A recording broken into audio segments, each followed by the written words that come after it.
Hello बच्चों, आपका एक बार फिर से हार्दिक स्वागत है। मैं प्रदीप कुमार फिर से हाजिर हूँ लेकर के एक नई क्लास। बच्चों, आज की क्लास हम डिस्कस करेंगे 12th क्लास में बायोटेक्नोलॉजी, या जिसको हम जैव प्रौद्योगिकी नाम का टॉपिक हम पढ़ते हैं। तो उस बायोटेक्नोलॉजी नाम के टॉपिक से, लेसन से, हम महत्वपूर्ण प्रश्नों की आज हम चर्चा करेंगे। जो प्रश्न हमारे नीट में, या फिर हम कहें कि सीयूटी एग्ज़ाम है, बीएससी नर्सिंग का हो सकता है, या जेट का एग्ज़ाम हो सकता है, इन एग्जाम्स में जिनके आने की संभावना बनती है, या जो इन एग्जाम्स के लिए महत्वपूर्ण हो सकते हैं, तो चर्चा करते हैं। देखिए बच्चों, अपने पास में है एक लेसन है जिसका नाम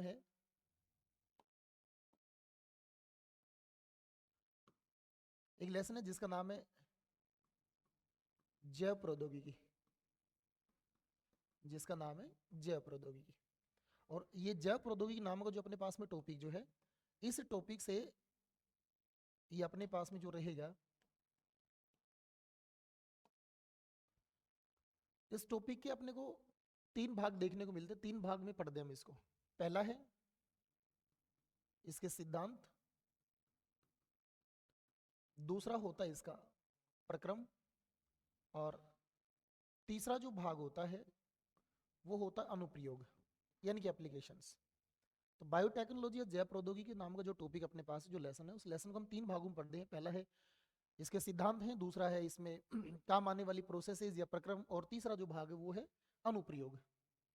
और इसके साथ में बायोटेक्नोलॉजी के साथ में एक हम पढ़ते हैं, और वो टॉपिक अपने पास में पादप, ऊतक, संवर्धन, प्लांट टिश्यू कल्चर। तो बायोटेक्नोलॉजी और प्लांट टिश्यू कल्चर में, जहां बायोटेक्नोलॉजी के तीन भाग सिद्धांत, प्रक्रम, अनुप्रयोग, इन सब के प्रश्नों को लेकर के हम आज हाजिर हैं। इनसे संबंधित जो प्रश्न हम उनको पढ़ेंगे। हमने यहाँ बायोटेक्नोलॉजी में एक विशेष प्रकार की टेक्नोलॉजी पढ़ी, जिसको हम पढ़ते हैं आरडीटी के फॉर्म में, मन की रिकॉम्बिनेंट डीएनए टेक्नोलॉजी के रूप में, पुनर्योग से डीएनए तकनीक के रूप में। तो इन सभी टॉपिक्स के सवालों को लेकर के हम हाजिर हैं, देखते हैं। शुरू करते हैं। पहला प्रश्न है कि एंटीबायोटिक प्रतिरोध जीन का या प्रतिरोधी जीन का प्लाज्मिड वाहक के साथ में जोड़ा जाना किसके द्वारा संभव हुआ? ये सवाल कहता है कि जब हम रिकॉम्बिनेंट डीएनए टेक्नोलॉजी पढ़ते हैं, तो हम एक डीएनए को दूसरे डीएनए के साथ जोड़ते हैं। मीन दो अलग अलग डीएनए को जोड़ करके एक रिकॉम्बिनेंट डीएनए बनाते हैं, पुनर्योगज डीएनए बनाते हैं। तो दो अलग अलग डीएनए को जोड़ना कौन से एंजाइम के द्वारा संभव हुआ? या ये पूछना चाह रहा है कि दो अलग अलग डीएनए को एक दूसरे के साथ जोड़ने के लिए किस एंजाइम का उपयोग किया जा सकता है?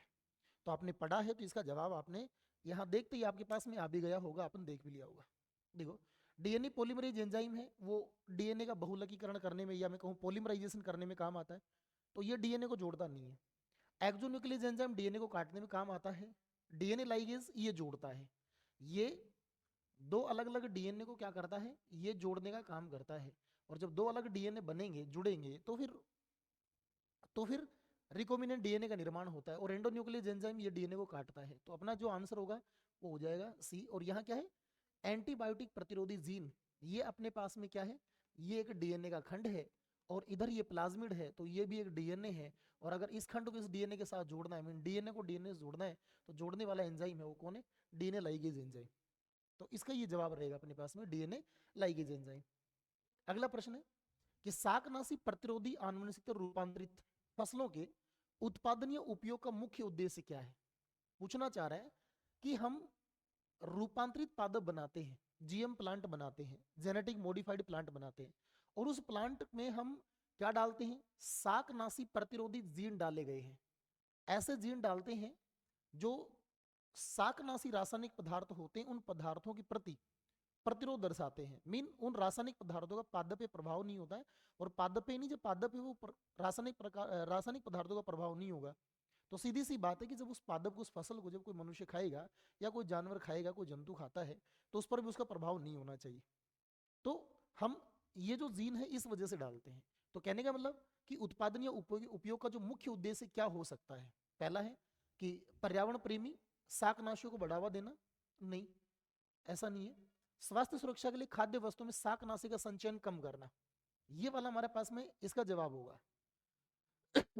स्वास्थ्य सुरक्षा के लिए हमने कहा कि जब हम शाकनाशी का फसलों में यूज करते हैं, तो रासायनिक पदार्थ फसलों को प्रभावित करता है, और फसलों को प्रभावित करेगा तो फिर मनुष्य को प्रभावित करेगा।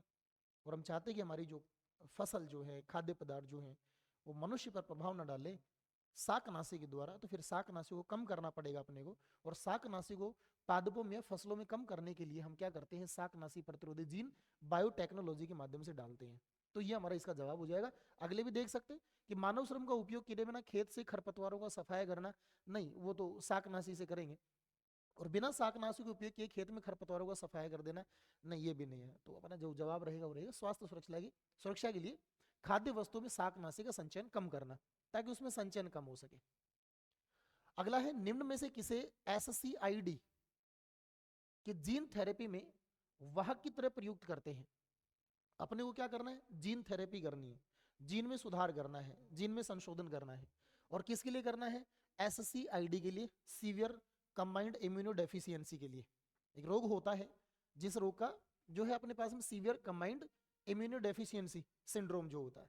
तो ये जो इम्यूनिटी जो कमजोर हो जाती है, जिसमें घातक प्रकार के प्रभाव उत्पन्न होते हैं, तो इसकी थेरेपी के लिए वाहक के रूप में हम किसको प्रयुक्त करते हैं। यहाँ कई सारे वायरस दिए गए हैं, और इन वायरसेस में कि कौन से वायरस का हम यूज करते हैं।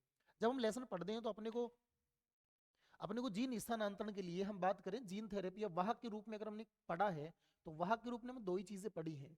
या तो हमने एक वाहक पढ़ा है जिसका नाम है प्लाज्मिड, या फिर दूसरे जो पढ़े हैं वो है वायरस। और वायरस में भी हम कौन से यूज करते हैं, रेट्रोवायरस यूज करते हैं। ये दो नाम सीधी सी भाषा में किसके लिए लिखे गए हैं, वाहक या वाहक के लिए, वेक्टर के लिए। तो यहाँ हम सीधे से जवाब दे सकते हैं कि अपने पास में कौन सा जवाब हो जाएगा, रेट्रोवायरस। क्योंकि सीधी सी लाइन लिखी है, सीधी सी लाइन से सीधा सा जवाब है, देखना ही नहीं है। क्योंकि बस इतना से याद रखना कि प्लाज्मिड के लिए अकॉर्डिंग टू बुक जब हम वाहक के रूप में यूज करते हैं तो या तो अपन बैक्टीरिया से प्लाज्मिड लेते हैं, वायरस लेते हैं, और वायरस भी कौन सा है, रेट्रोवायरस यूज करते हैं। तो इसका जवाब हो जाएगा रेट्रोवायरस। अगला है आनुवंशिक अभियांत्रिकी का अर्थ है। ये पूछना चाह रहा है कि आनुवंशिक अभियांत्रिकी जो है, यानी कि जिसके हम कह सकते हैं जेनेटिक इंजीनियरिंग का अर्थ है, यानी कि जेनेटिक इंजीनियरिंग है क्या। तो हमने पढ़ा है कि जेनेटिक इंजीनियरिंग आनुवंशिक अभियांत्रिकी है क्या, कि आनुवंशिक पदार्थ में फेरबदल करना, मीन आनुवंशिक पदार्थ में सुधार करना, दो अलग अलग जीवों के आनुवंशिक पदार्थ को जोड़ना, जोड़ करके रिकॉम्बिनेंट डीएनए बनाना, ये जेनेटिक इंजीनियरिंग से संबंधित है। तो इस आधार पर देखें तो कोष घटकों का हेरफेर, ये जवाब नहीं होगा। परखनली शिशु का निर्माण करना, ये इसमें हो सकता है। साइटोक्रोम का परिवर्तन करना, ये नहीं है। हाँ, जीन का परिवर्तन करना, ये रूपांतरण करना, ये अपने पास में हो सकता है। तो यानी कि जीन का रूपांतरण या परिवर्तन, जीन में परिवर्तन करेंगे, जीन एक जीव से जीन निकाल करके किस दूसरे में ट्रांसफर कर दें, तो ये जीनों के रूपांतरण या परिवर्तन का जो अध्ययन करते हैं वो किस में करते हैं, जेनेटिक इंजीनियरिंग में। तो ये इसका अर्थ हो सकता है। अगला प्रश्न है, निम्नलिखित में से कौन सा एक प्रतिबंधन एंडोन्यूक्लियस है। कौन सा एक प्रतिबंधन एंडोन्यूक्लियस एंजाइम है, यानी कि कौन सा एक अपने पास में रेस्ट्रिक्शन एंडो न्यूक्लियस एंजाइम है, या हम आसानी से इसको पहचान सकते हैं। अपने पास में HIND second, proteases, DNAs, RNase. Restriction endonuclease enzyme जो होते हैं, ये होते क्या है कि किसी डीएनए को बीच में से काटने वाले एंजाइम होते हैं, एंडोन्यूक्लियस प्रकृति के एंजाइम होते हैं।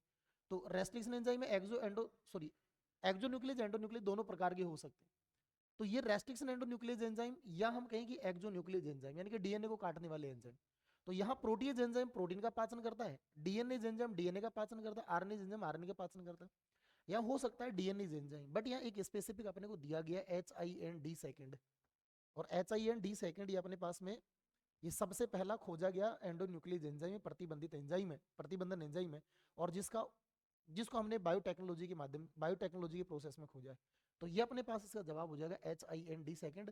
ये तीनों प्रोटीन और डीएनए आरएनए का पाचन करते हैं, बट पूछा प्रतिबंधन एंडोन्यूक्लियस एंजाइम, तो वो अपने पास में है HIND सेकेंड।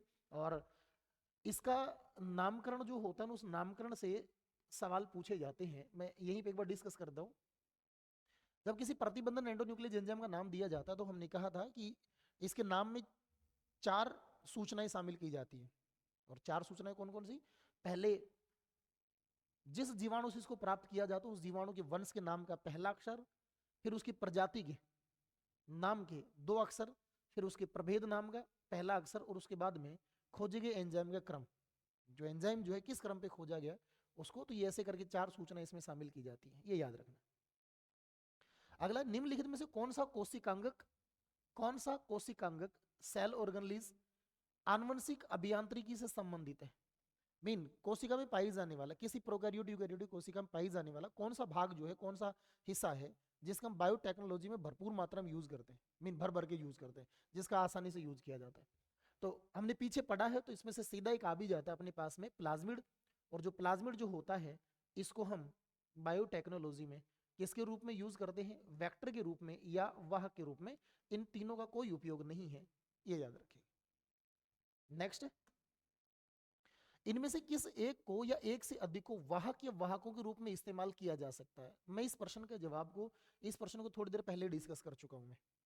मैंने कहा था कि हमारी बुक में वाहक दिए गए हैं, या मैं कहूं कि हमारे बुक में वेक्टर्स दिए गए हैं, और वाहक के रूप में हमें दो ही वाहक के रूप में, यानी कि दो वाहक लिखे गए हैं।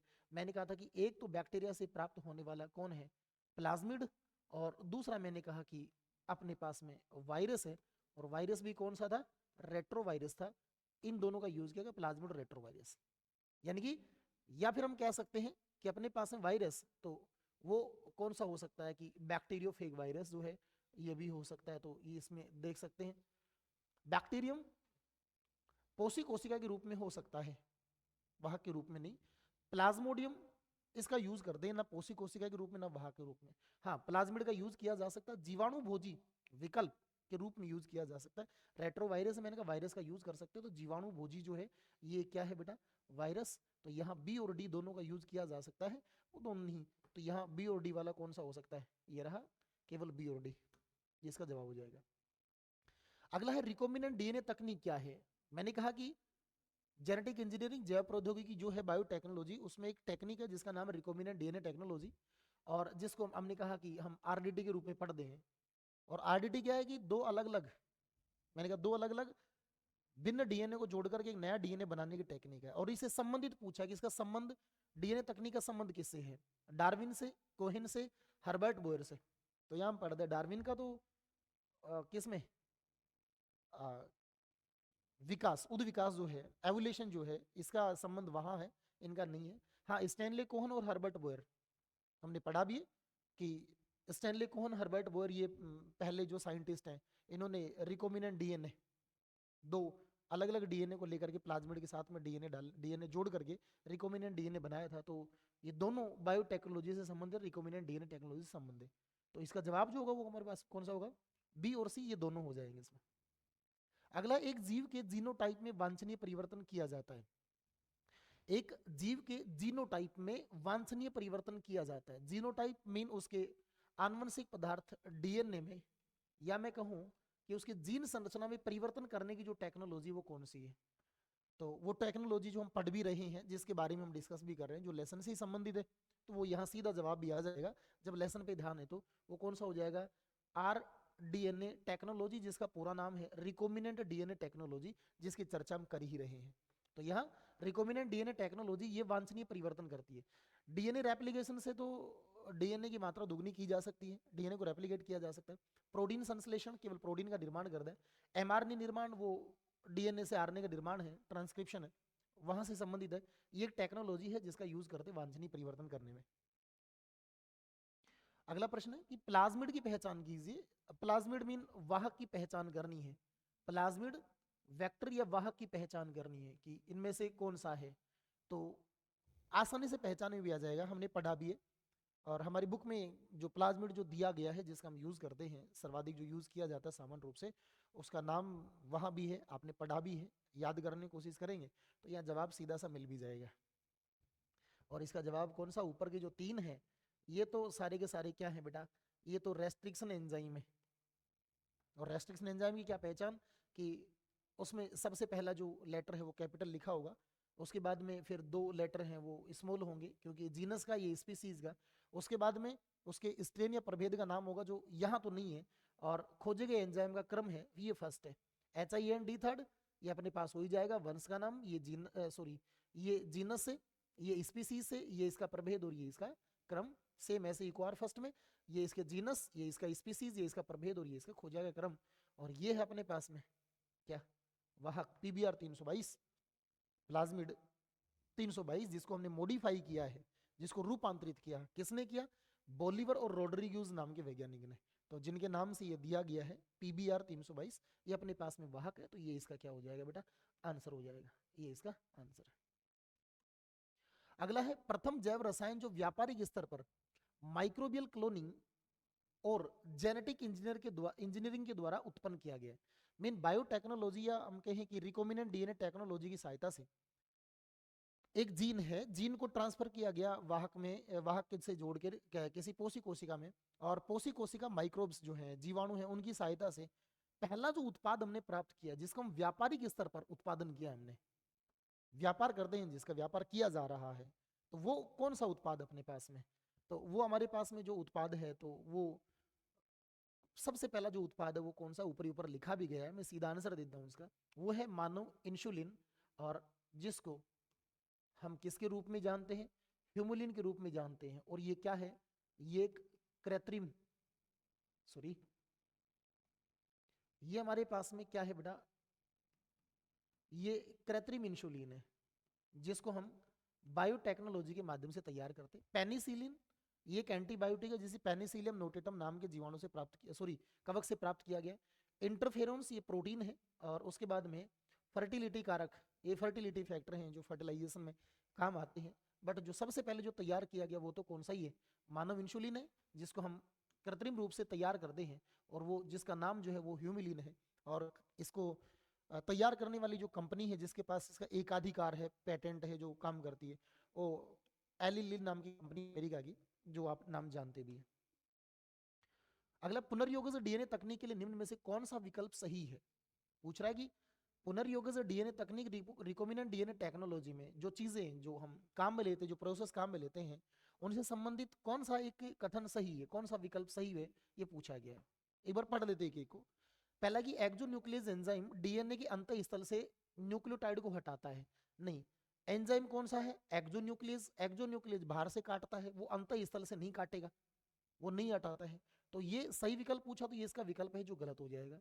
दूसरा है एंडोन्यूक्लियस एंजाइम DNA के सिरों से न्यूक्लियोटाइड को हटाता है, यहाँ एंजाइम कौन सा है, एंडोन्यूक्लियस, कहां से काट रहा है, DNA के सिरे से, नहीं, DNA के सिरे से काटने वाला एंजाइम तो एक्सोन्यूक्लियस है, तो फिर ये कथन भी हमारा क्या हो जाएगा, गलत हो जाएगा। अगला है एंडोन्यूक्लियस एंजाइम लंबे पैलेंड्रोमिक स्ट्रैंड को काटता है, जो एंडोन्यूक्लियस एंजाइम है वो काटता है, DNA को काटता है, अंदर से काटता है, लेकिन क्या काटेगा, क्या वो लंबे पैलेंड्रोमिक स्ट्रैंड को काटता है, नहीं, लंबे पैलेंड्रोमिक स्ट्रैंड को नहीं काटता है। 4, 6, 8, बेसिकली इन लंबाई के जो पैलेंड्रोमिक सीक्वेंस होते हैं उन सीक्वेंस करता है, वहां से काटता है, और इनको देखा जाए तो ये बेसिकली लंबे नहीं होंगे, ये छोटे होंगे। तो यानी कि एंडोन्यूक्लियस एंजाइम में छोटे स्ट्रैंड को काटता है, पैलेंड्रोमिक स्ट्रैंड को काटता है, ना कि लंबे को काटता है, इसलिए ये भी हमारा क्या हो जाएगा, गलत हो जाएगा। लास्ट में कि एक्सोन्यूक्लियस एंजाइम DNA के सिरों से न्यूक्लियोटाइड को हटाता है, हाँ ये सही है। एक्सोन्यूक्लियस एंजाइम है वो DNA से के सिरे से न्यूक्लियोटाइड को हटाता है, इसी वजह से उसका नाम भी तो एक्सोन्यूक्लियस है। एंडोन्यूक्लियस अंदर से काटने वाला और एक्सोन्यूक्लियस बाहर से काटने वाला, तो ये बाहर सिरे से काटता है, तो इसका जवाब जो होगा वो अपने पास में कौन हो जाएगा, एक्सोन्यूक्लियस एंजाइम। अगला पढ़िएगा एक बार कि रिकॉम्बिनेंट DNA टेक्नोलॉजी में या तकनीक में सर्वाधिक उपयोग होने वाला रेस्ट्रिक्शन एंडोन्यूक्लियस किससे प्राप्त होते हैं। अब हमने एंडोन्यूक्लियस एंजाइम जो है वो किन से प्राप्त होती हैं और इनकी खोज कहाँ से हुई है, तो हम देखते हैं कि रेस्ट्रिक्शन एंडोन्यूक्लियस एंजाइम जो बेसिकली जो खोजे गए थे और जिनका उपयोग हम बायोटेक्नोलॉजी में करते हैं, वो एंडोन्यूक्लियस एंजाइम जो प्राप्त किए जाते हैं वो बेसिकली सामान्य रूप से अगर कहीं से प्राप्त होते हैं तो किससे प्राप्त होते हैं बेटा, बैक्टीरिया से। आप किसी भी रेस्ट्रिक्शन एंडोन्यूक्लियस एंजाइम का नाम जब आप अपनी बुक से पढ़ेंगे तो उसका जो स्रोत है, उसका जो सोर्स होगा वो सोर्स कौन होगा बेटा, बैक्टीरिया। PBR 322 का एक चित्र है, वो पढ़ के देखना, उसके ऊपर कितने ही सारे हमने रेस्ट्रिक्शन एंडोन्यूक्लियस एंजाइम दिखा रखे हैं, और प्रत्येक रेस्ट्रिक्शन एंडोन्यूक्लियस एंजाइम है अगर उसका स्रोत पढ़ा जाए, उसका स्रोत देखा जाए, तो उसका स्रोत ही कौन है, बैक्टीरिया है। तो सर्वाधिक जो रेस्ट्रिक्शन एंडोन्यूक्लियस एंजाइम जो प्राप्त होते हैं वो कहाँ से प्राप्त होंगे बेटा, जीवाणु कोशिकाओं से, बैक्टीरिया से। जीवाणु भोजी, ये एक विषाणु है, इसे नहीं होगा। प्लाज्मिड एक DNA है, नहीं होगा इसे। और सभी प्रोकैरियोटिक कोशिकाओं से नहीं, वो केवल किससे होगा, जीवाणु कोशिकाओं से। तो इसका जवाब हो जाएगा अपने पास में जीवाणु कोशिकाओं से। अगला है कि पुनर्संयोजन DNA तकनीक में शब्द वाहक किससे संबंधित है? शब्द क्या है? वाहक, यानी कि वेक्टर किससे संबंधित? वेक्टर का मतलब क्या है? वाहक का मतलब क्या है? हम वाहन या वाहक, एक जगह से दूसरी जगह पर ले जाने वाला है, वो वाहक है। किसी वांछित जीन को अपने साथ जोड़ करके किसी पोषी कोशिका में उस जीन को ट्रांसफर करने वाला जो डीएनए, उसे हम वाहक डीएनए कहते हैं। तो रिकॉम्बिनेंट डीएनए टेक्नोलॉजी में वाहक का जो संबंध है वो किससे, एक बार देख लेते हैं। प्लाज्मिड जो बाहरी डीएनए को जीवित कोशिका में स्थानांतरित करता है।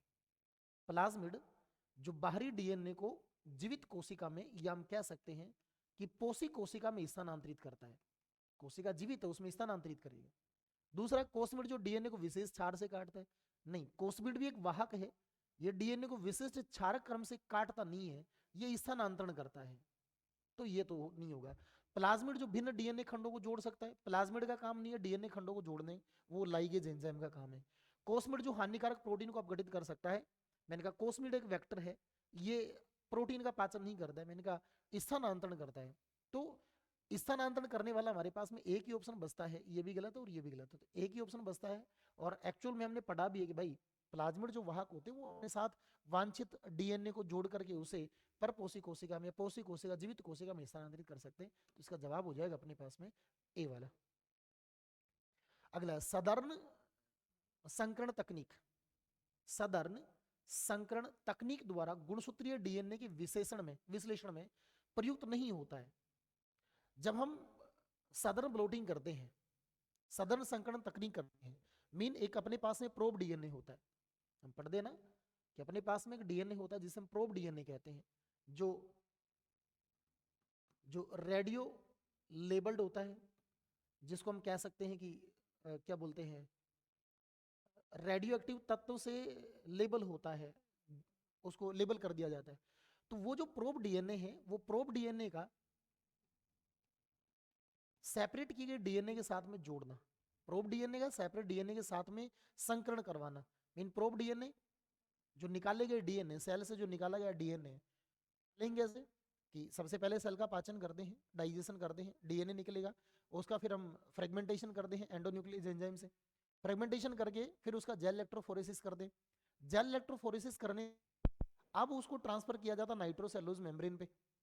नाइट्रोसेलुलोज मेम्ब्रेन पे ट्रांसफर करने के बाद में अब उसका किया जाता संकरण, हाइब्रिडाइजेशन। और हाइब्रिडाइजेशन किससे करते हैं? निकाले गए डीएनए, सेपरेट किए गए डीएनए और प्रोब डीएनए के साथ में उसका संकरण करते हैं। तो संकरण किया जाता है। यहाँ तक कि टेक्निक की बात की जाए तो यहाँ तक कौन कौन काम आता है वो एक बार देख सकते हैं। वो अपने पास में काम आता है कौन? सबसे पहला वैद्युत कण संचलन, यानी कि जेल इलेक्ट्रोफोरेसिस, ये काम आता है। क्योंकि सेपरेट करने के बाद, काटने के बाद में, डीएनए को टुकड़ों में काटने के बाद सबसे पहले टेक्निक काम आएगी वैद्युत कण संचलन। फिर जो डीएनए निकाला है उसका हमने पीसीआर करना होता है, मीन उसकी डीएनए जो सेगमेंट है, फ्रेगमेंट है, उनके अपने को नंबर बढ़ाना होता है। फिर उसके बाद में ब्लोटिंग करनी होती है। ब्लोटिंग करने का मतलब हम उसको ट्रांसफर करते हैं कहाँ पे? नाइट्रोसेलुलोज मेम्ब्रेन पे ट्रांसफर करते हैं। जेल से नाइट्रोसेलुलोज मेम्ब्रेन ट्रांसफर करते हैं, ये ब्लोटिंग टेक्निक होती है। और उसके बाद में होता है हाइब्रिडाइजेशन। और हाइब्रिडाइजेशन करने के लिए तीन जो टेक्निक है ये तो काम आती है यहाँ तक पहुंचने में, लेकिन ऑटो रेडियोग्राफी काम नहीं आती है, ये याद रखना। क्यों?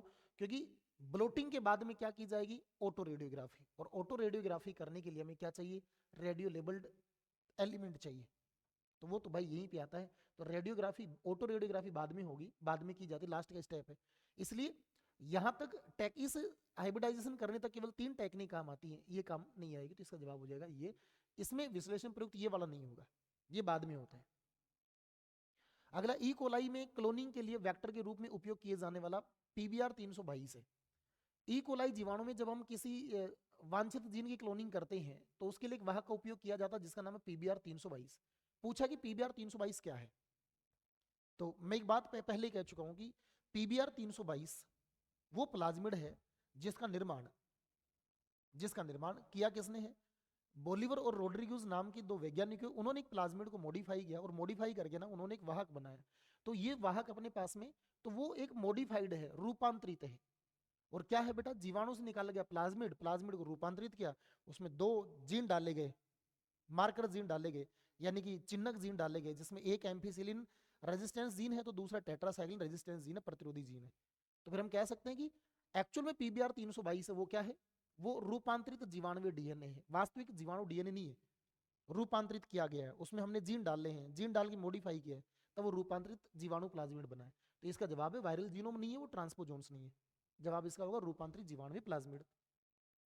अगला है कि निम्नलिखित में से वह कौन सी एक तकनीक है जिसके द्वारा सजीव जीवधारियों को आनुवंशिक रूप से अभियांत्रित किया जाना संभव है?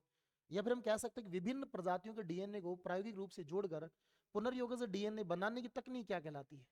सीधी सी भाषा में मतलब कि एक वांछित जीन को किसी जीव के जीनोम के साथ में जोड़ने की टेक्निक क्या है, दो अलग अलग डीएनए को जोड़ करके नया डीएनए बनाने की टेक्निक क्या है, तो वो हम पढ़ ही रहे हैं, इतना माथा खर्च करने की आवश्यकता ही नहीं है। वो कौन सा है?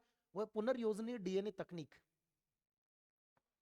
Recombinant DNA technology. ऊपर वाले को देखो तो भारी समस्थानिक नामांकन ये नहीं है, रेडियो लेवल करना होता नहीं है, संकरण हाइब्रिडाइजेशन करना नहीं है, दो अलग अलग डीएनए को भी चर्चा कर दे कि प्रोब डीएनए को निकाले गए डीएनए के साथ में सेपरेट किए गए डीएनए के साथ में संकरण करवाना है, तो ये भी नहीं है।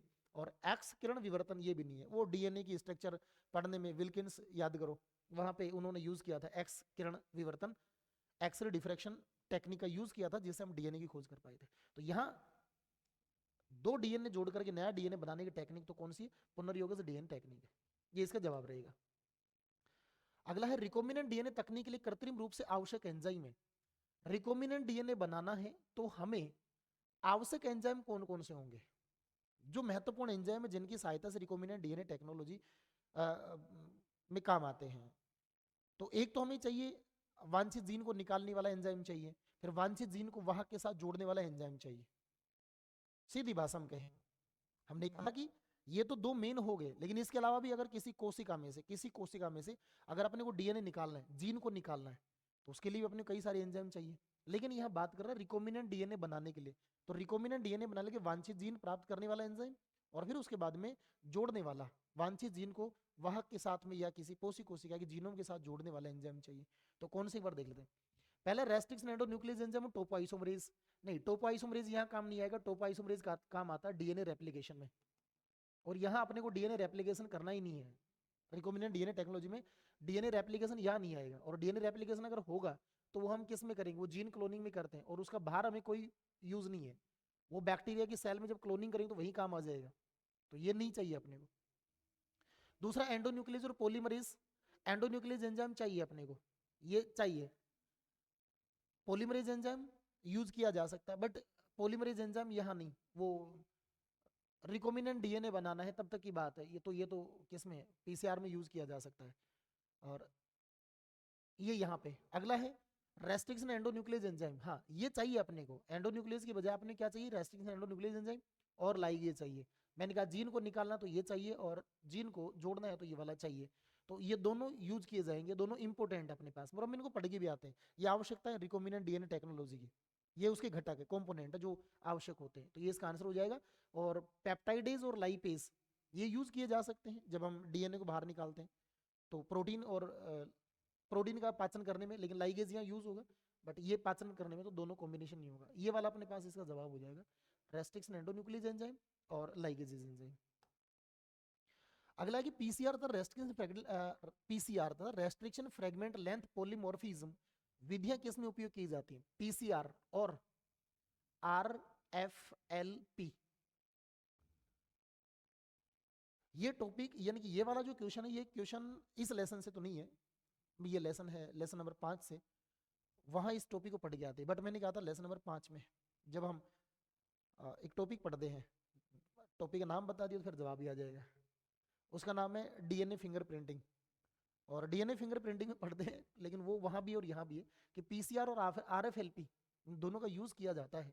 तो एंजाइम का अध्ययन करने में नहीं होगा, आनुवंशिक रूपांतरण करने में नहीं होगा, डीएनए अनुक्रमण करने में नहीं होगा, किसमें होगा? आनुवंशिक फिंगरप्रिंटिंग में। अगर ये यूज किया ना, आरएफएलपी यूज किया, पीसीआर यूज किया, तो वो फिर किस में यूज किया जाएगा? आनुवंशिक फिंगरप्रिंटिंग में, इसको हम डीएनए फिंगरप्रिंटिंग भी कहते हैं, ये वहां यूज किया जाना है।